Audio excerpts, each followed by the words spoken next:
नमस्कार दोस्तों, स्वागत है आपका रिंकेश परैनी चैनल में। दोस्तों आज का जो टॉपिक है वो है ऑस्टियोआर्थराइटिस। दोस्तों ऑस्टियोआर्थराइटिस से पहले हम लोग एक बात समझ लेते हैं कि जो जॉइंट रहता है वो किस तरीके से रहता है।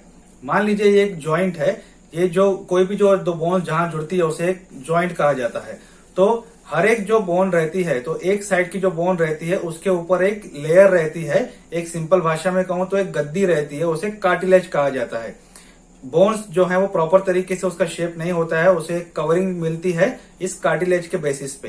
तो दोनों ही साइड में इस तरह का कार्टिलेज रहता है, बीच में हल्की सी जगह रहती है जहां पे साइनोवियल फ्लूइड रहता है, साइनोवियल कैविटी रहती है, जिसके बेसिस पे ये जॉइंट जो है मूव करता है।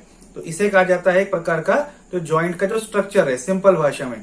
अब ऑस्टियोआर्थराइटिस में क्या होता है कि ये जो कार्टिलेज है, ये कार्टिलेज का वियर एंड टियर होता है, मतलब ये घसना शुरू होता है और धीरे धीरे ये खराब होता जाता है, जिसकी वजह से एक जॉइंट में जो है तकलीफ आना शुरू हो जाती है।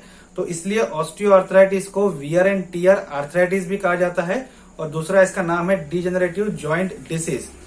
होता क्या है, जैसे मैंने बताया कि इसमें काफी पेन होता है, स्टिफनेस होती है, काफी स्वेलिंग के भी चांसेस हो सकते हैं। ये कंडीशन धीरे धीरे जो है वो शुरुआत होती है और बाद में एक समय के बाद काफी वर्स हो जाती है। इतनी वर्स हो जाती है कि आदमी की फ्लेक्सिबिलिटी जो है प्रॉपर तरीके से नहीं हो पाती है, डेली रूटीन के काम जो है वो भी आदमी नहीं कर पाता है, और एक कंडीशन में डिसेबिलिटी के चांसेस भी हो सकते हैं। कि साइन और सिम्टम, जैसे मैंने पहले बताया कि इसमें काफी पेन होता है, स्टिफनेस होता है, स्वेलिंग भी हो सकती है, और जो रेगुलर जो काम है वो नहीं कर सकता है, फ्लेक्सिबिलिटी का भी जो इसमें इश्यू आ सकता है, डिफॉर्मिटीज भी हो सकता है। तो ये उसके साइन और सिम्टम्स हैं। डायग्नोसिस किस तरीके से कर सकते हैं इसका डायग्नोसिस जो है फिजिकल एग्जामिनेशन के हो सकता है, साइन और सिम्टम्स का एनालिसिस किया जाता है, ब्लड टेस्टिंग किया जाता है, एक्सरे किया जाता है। कौन करता है? रोमेटोलॉजिस्ट जो रहते हैं। रोमेटोलॉजिस्ट जो रहते हैं एक स्पेशलाइज डॉक्टर रहते हैं जो कि आर्थराइटिस डिसीज को कंडीशन को जो है वो ट्रीट करते हैं। अब इसका हम देखते हैं कि जो कॉजेज क्या है। कॉजेज मेन देखा जाए तो ये जो ज्यादातर हम लोग प्रेशराइज रहते हैं, किसी जॉइंट को ज्यादा प्रेशर आता है। मेनली जो ऑस्टियोआर्थराइटिस है वो हैंड्स, हिप्स और फीट, मतलब जो नीज जो है जॉइंट, वहां पे ज्यादा पाया जाता है। तो यहाँ पे अगर बॉडी प्रेशर ज्यादा आ रहा है, या फिर अब काफी समय तक हम बेंड करके बैठे हुए, या काफी समय तक खड़े हुए, या काफी प्रेशर आ रहा है इस जॉइंट पे, तो ये एक चांसेस है इसका ऑस्टियोआर्थराइटिस होने का। और भी कई फैक्टर है जो इसके लिए रिस्पॉन्सिबल रहते हैं। सबसे पहले हम लोग देखते हैं कि एक तो मैंने जैसे कहा कि ये काफी समय तक जब इसको स्ट्रेस आता है तो ये एक कारण है।